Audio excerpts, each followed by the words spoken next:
요한이 전한 거룩한 복음입니다. 주님 영광 받으소서. 그때 예수님께서 말씀하셨다. 내가 진실로 진실로 너희에게 말한다. 양우리에 들어갈 때 문으로 들어가지 않고 다른 데로 넘어 들어가는 자는 도둑이며 강도다. 그러나 문으로 들어가는 이는 양들의 목자다. 문지기는 목자에게 문을 열어주고 양들은 그의 목소리를 알아듣는다. 그리고 목자는 자기 양들의 이름을 하나하나 불러 밖으로 데리고 나간다.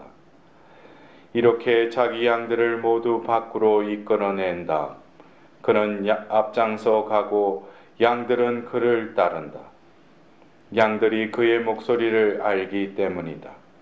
그러나 낯선 사람은 따르지 않고 오히려 피해 달아난다. 낯선 사람들의 목소리를 알지 못하기 때문이다. 예수님께서 그들에게 이 비유를 말씀하셨다. 그러나 그들은 예수님께서 자기들에게 이야기하신 것이 무슨 뜻인지 깨닫지 못하였다. 예수님께서 다시 이르셨다.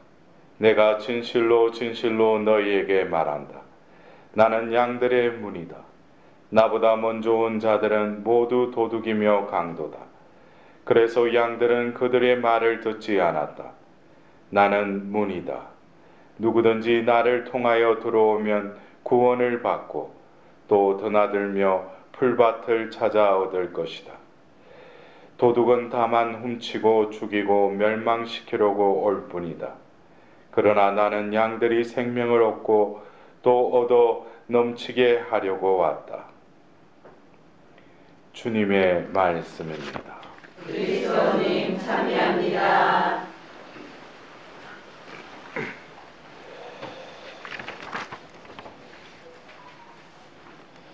우리가 이 부활 시기에 사도행전에 이렇게 말씀을 듣노라면 그들이 이제 3년 동안 공생애를 함께 했던 예수님은 이제 성천하시고 그들과 함께 있지 않는데 분명히 예수님과 함께 할 때 몸은 함께 있지만 각자의 생각과 마음이 따로따로였다라면 이제는 이들이 이제 성령의 그 이끄심에 순응하는 모습을 이렇게 바라보면서 어떻게 이들이 이렇게 바뀔 수 있는가.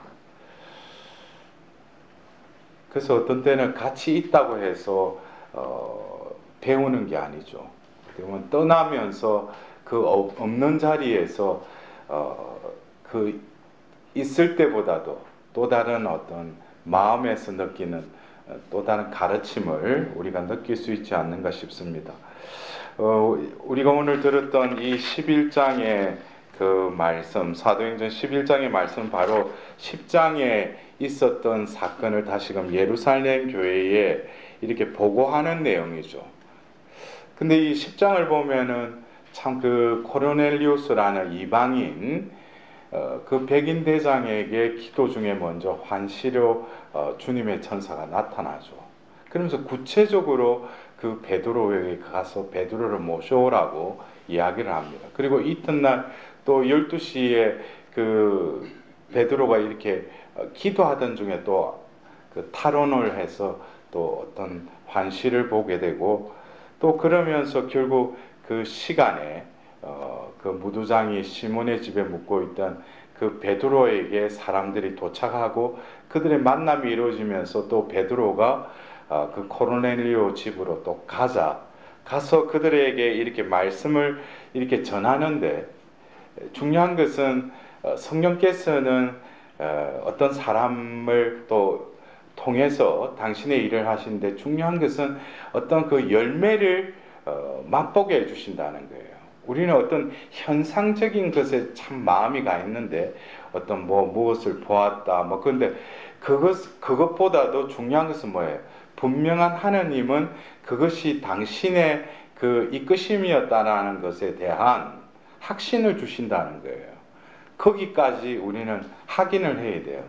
많은 경우 어떤 때 저도 뭐 어떤 면담이다 고해성사 중에 보면은 뭐 뭘 봤다든지 들린다.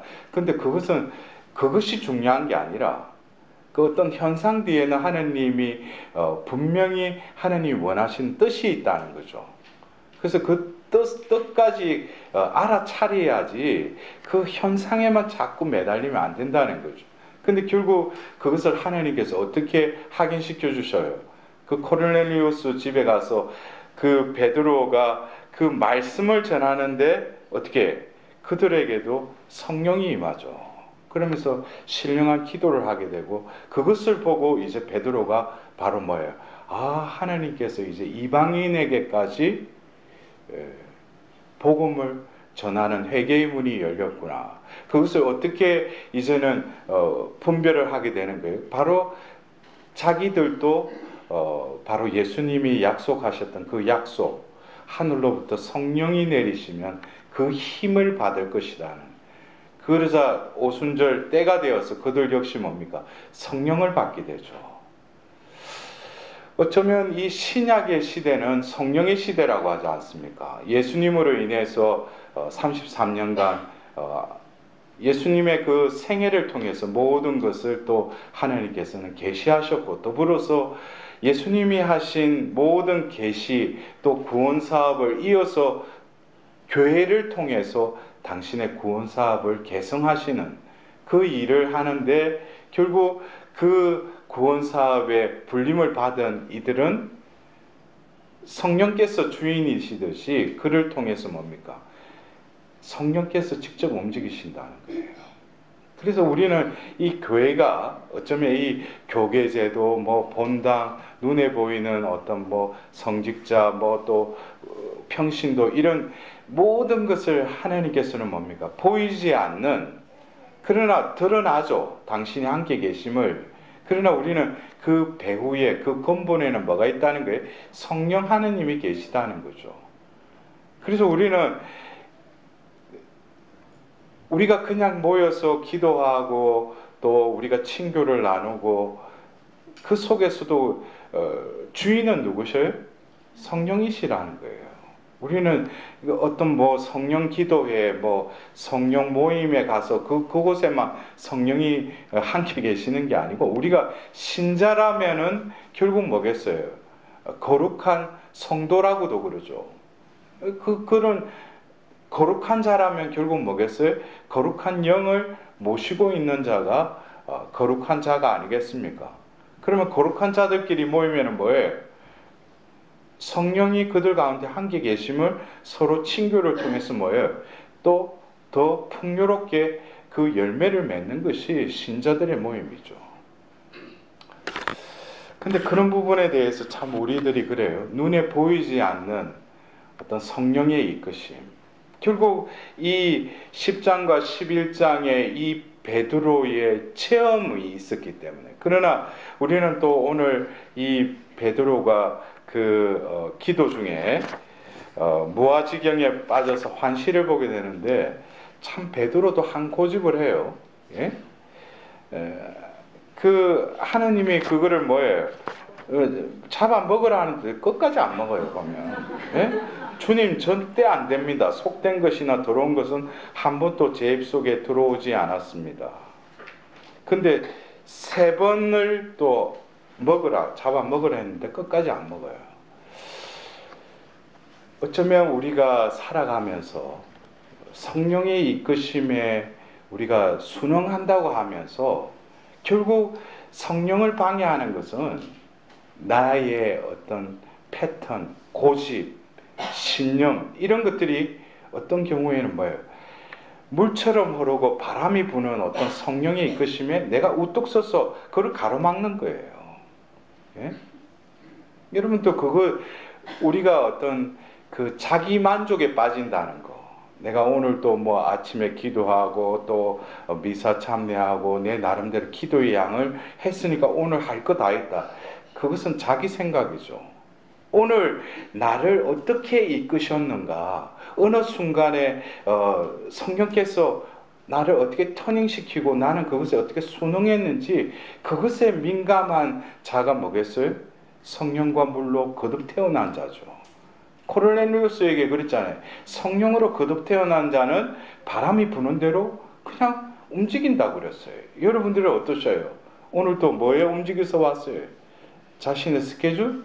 자신의 패턴?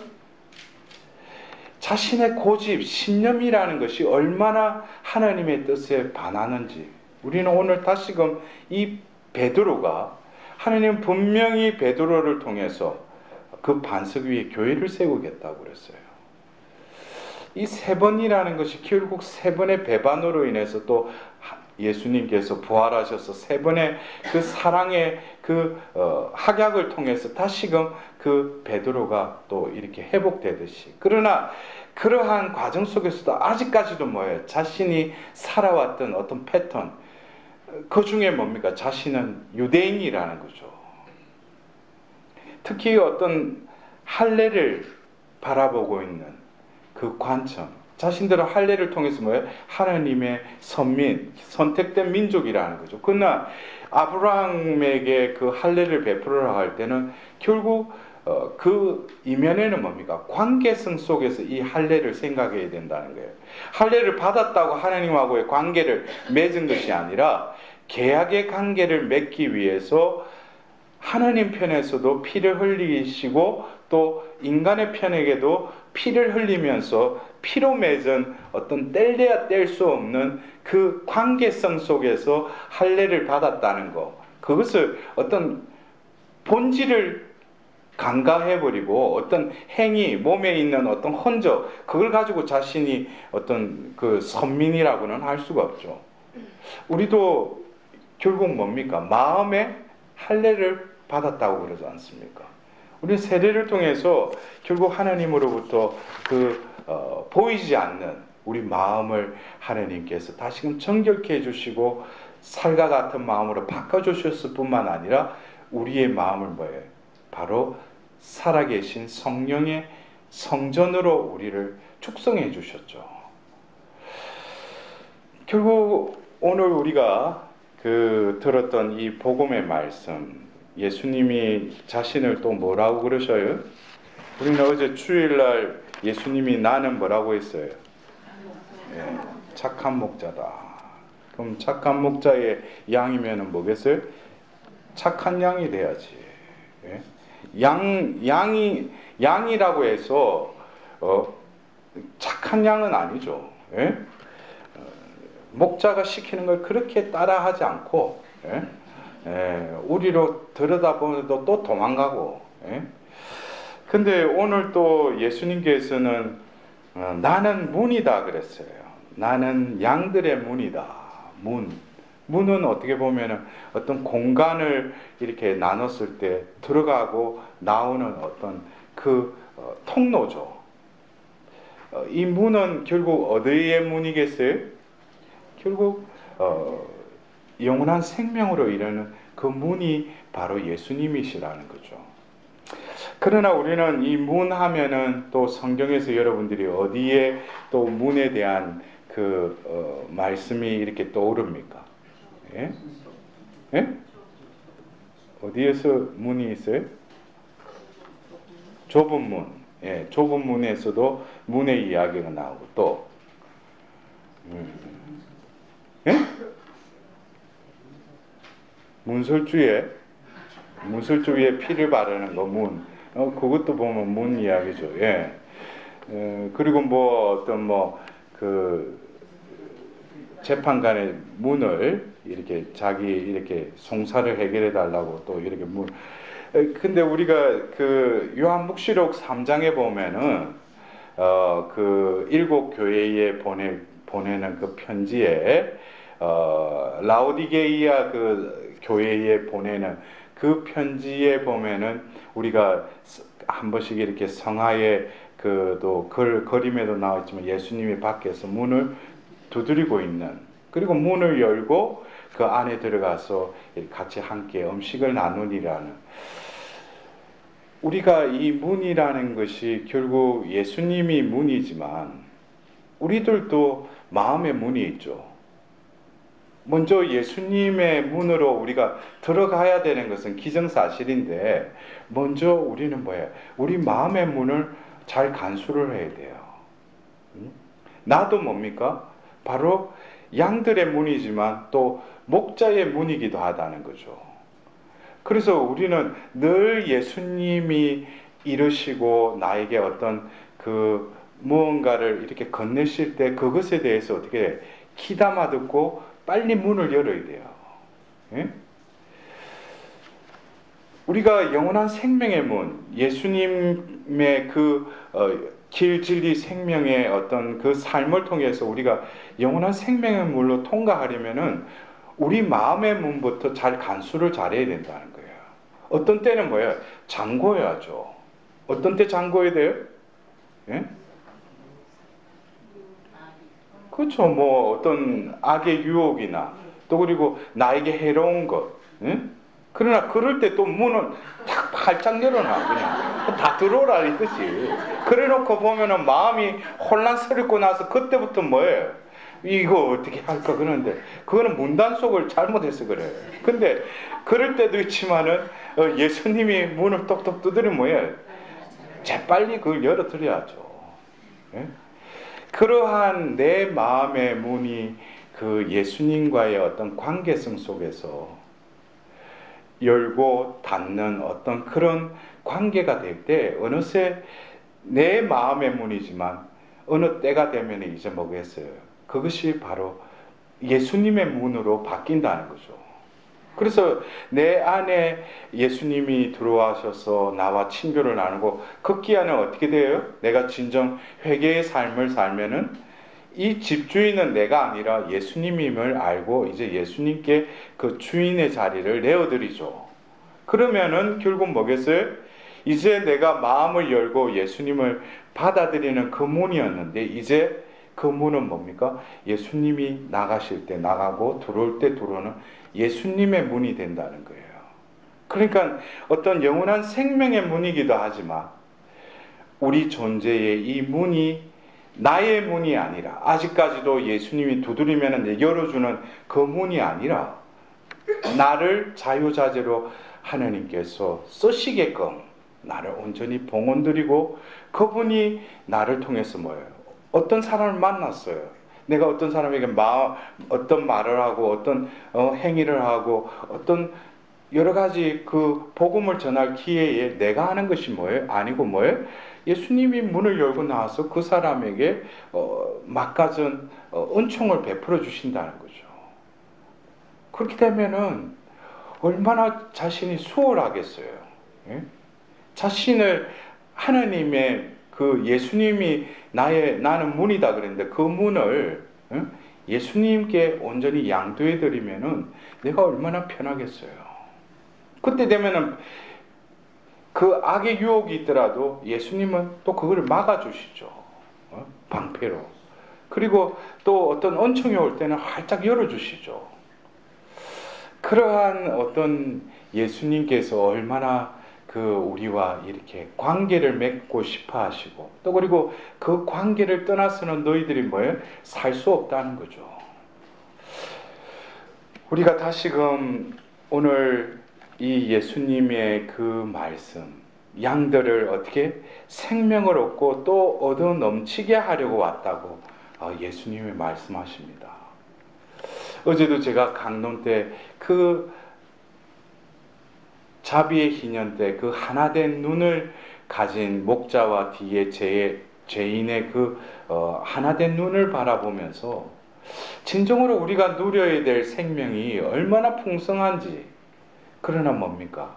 나 따로 예수님 따로 등에 업히긴 업히지만 예수님이 바라보시는 눈이나 내 바라보는 눈이 따로따로 바라보고 생각하고 마음 먹는다면 등에 업히기만 할 뿐이지 예수님과 나는 별개라는 거죠. 그러나 예수님은 진정 뭐예요?